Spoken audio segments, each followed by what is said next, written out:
नमस्कार दोस्तों, आप सभी का बहुत बहुत स्वागत है। देखिए दोस्तों, इस कक्षा में हम कुछ पुल्लिंग, स्त्रीलिंग और नपुंसकलिंग के शब्दों को पढ़ने वाले हैं और साथ में यह भी जानेंगे कि इनको एक वचन, द्विवचन और बहुवचन रूप में कैसे बनाते हैं। देखिए, आपके सामने जो तालिका बनी हुई है उसमें पहली लाइन में पुल्लिंग के शब्द, बीच वाली में स्त्रीलिंग के और सबसे अंत में नपुंसकलिंग के शब्द लिखे हुए हैं। आइए हम सबसे पहले पुल्लिंग के शब्दों को पढ़ते हैं। देखिए, यहाँ पर जितने भी पुल्लिंग के शब्द दिए हुए हैं वो अकारांत पुल्लिंग के शब्द हैं। अकारांत का मतलब होता है जिनका अंत आ से हो। तो यहाँ पर जितने भी पुल्लिंग के शब्द लिखे हुए हैं वो अकारांत पुल्लिंग के शब्द हैं। सबसे पहला है बालकः, फिर गायकः, नर्तकः, शिक्षकः, सैनिकः, पंडितः, छात्रः, चषकः, दीपः, स्यूतः, दर्पणः। ये सारे शब्द पुल्लिंग के हैं। इन सारे शब्दों की विशेषता है कि इनके अंत में विसर्ग लगा हुआ है। अब अपन पढ़ेंगे स्त्रीलिंग के शब्द। स्त्रीलिंग में जितने भी शब्द दिए हुए हैं वो आकारांत स्त्रीलिंग के शब्द हैं। आकारांत का मतलब होता है कि जिनका अंत आ से हो।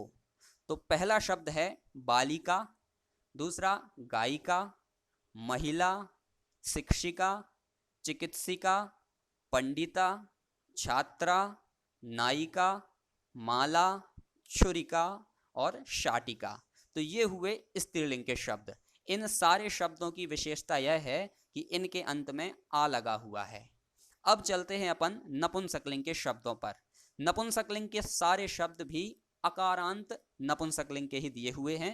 सबसे पहला शब्द है नगरम, फिर फलम, कमलम, कंदुकम, मित्रम, नगरम, भवनम, उद्यानम, विमानम, पत्रम और चित्रम। तो इन नपुंसकलिंग के सारे शब्दों की भी यही पहचान है कि इनके अंत में आधा म लगा हुआ है। तो इस प्रकार से पुल्लिंग के शब्दों की पहचान हुई कि अंत में विसर्ग होता है, स्त्रीलिंग के शब्दों में अंत में आ की मात्रा है और नपुंसकलिंग के सारे शब्दों में अंत में आधा म लगा हुआ है। तो ये अपन ने पुल्लिंग, स्त्रीलिंग और नपुंसकलिंग के शब्द पढ़े। अब जानेंगे अपन कि पुल्लिंग के शब्दों को एक वचन, द्विवचन और बहुवचन में कैसे बनाया जाता है। देखिए, अभी अपन जो ऊपर पुल्लिंग के शब्द पढ़ के आए हैं उन्हीं को मैंने एक वचन, द्विवचन और बहुवचन में बनाया है।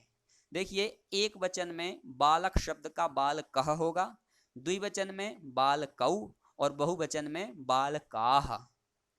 वैसे ही गायक शब्द का लिखा हुआ है गायकः, गायकौ, गायकाः, नर्तकः, नर्तकौ, नर्तकाः, शिक्षकः, शिक्षकौ, शिक्षकाः, सैनिकः, सैनिकौ, सैनिकाः, पंडितः, पंडितौ, पंडिताः, छात्रः, छात्रौ, छात्राः, चषकः, चषकौ, चषकाः, दीपः, दीपौ, दीपाः, स्यूतः, स्यूतौ, स्यूताः और दर्पणः, दर्पणौ, दर्पणाः।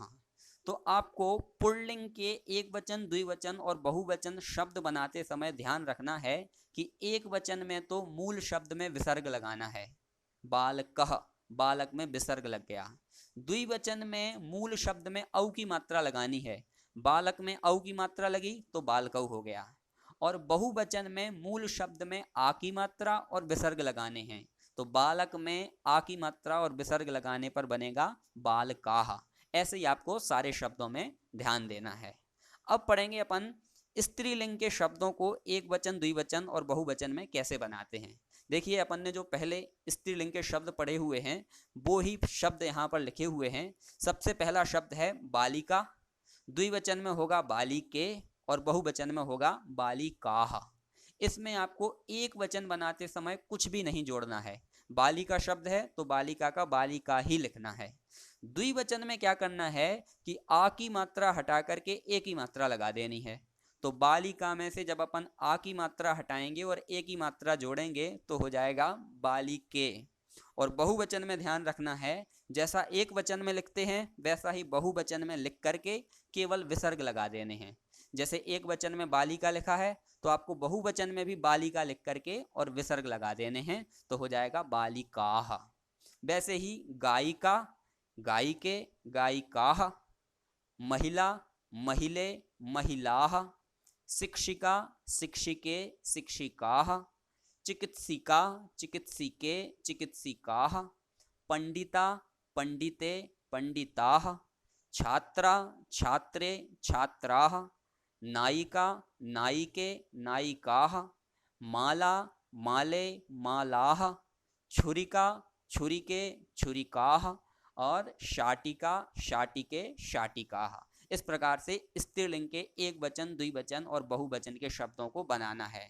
यहाँ पर ध्यान देना, एक वचन में बालिका लिखा हुआ है उसका मतलब हुआ एक बालिका, द्विवचन में बालिके का मतलब हुआ दो बालिकाएं, और बहुवचन में बालिकाः इसका मतलब हुआ बहुत सारी बालिकाएं। तो इसी प्रकार के अर्थ आपको और सारे शब्दों में भी घटित करना है, अप्लाई करना है। अब पढ़ेंगे अपन नपुंसकलिंग के एक वचन, द्विवचन और बहुवचन के शब्द कैसे बनाए जाते हैं। देखिए, सबसे ऊपर लिखा है पुस्तक, तो एक वचन में पुस्तकम, द्विवचन में पुस्तके और बहुवचन में पुस्तकानि। आपको क्या करना है, एक वचन में मूल शब्द में आधा माँ जोड़ देना है, तो पुस्तक में आधा माँ जोड़ने पर पुस्तकम बनेगा। द्विवचन में मूल शब्द में एक ही मात्रा जोड़ देनी है, तो पुस्तक का पुस्तके हो जाएगा। और बहुवचन में मूल शब्द में आनी जोड़ना है, तो पुस्तक का पुस्तकानी हो जाएगा। तो पुस्तकम यानी एक पुस्तक, पुस्तके यानी दो पुस्तकें, पुस्तकानी मतलब बहुत सारी पुस्तकें। वैसे ही आपको फल शब्द में करना है, एक वचन में बनाने के लिए आधा माँ जोड़ दो तो फलम हो जाएगा, द्विवचन में बनाने के लिए एक ही मात्रा जोड़ने पर फले हो जाएगा, और बहुवचन में आनी जोड़ने पर फलानी हो जाएगा। फलम यानी एक फल, फले यानी दो फल, फलानी मतलब अनेक फल। वैसे ही आपको कमलम, कमले, कमलानी, कंदुकम, कंदुके, कंदुकानी, मित्रम, मित्रे, मित्राणी। कोई कोई शब्द में आपको ध्यान रखना है, बहुवचन में आनी की जगह पर आणी जुड़ेगा, जैसे मित्राणी नहीं होगा, मित्राणी होगा। चक्रम, चक्रे, चक्राणी, भवनम, भवने, भवनानि, उद्यानम, उद्याने, उद्यानानि, विमानम, विमाने, विमानानि, पत्रम, पत्रे, पत्राणि और चित्रम, चित्रे, चित्राणि। तो इस प्रकार से आपको नपुंसकलिंग के एक वचन, द्विवचन और बहुवचन के शब्दों को बनाना है। तो इस प्रकार से हमने इन शब्दों को जाना। आप संस्कृत का कोई सा भी सब्जेक्ट अगर पढ़ने चाहते हो तो मेरे चैनल को सब्सक्राइब करें, लाइक करें और शेयर करें। धन्यवाद।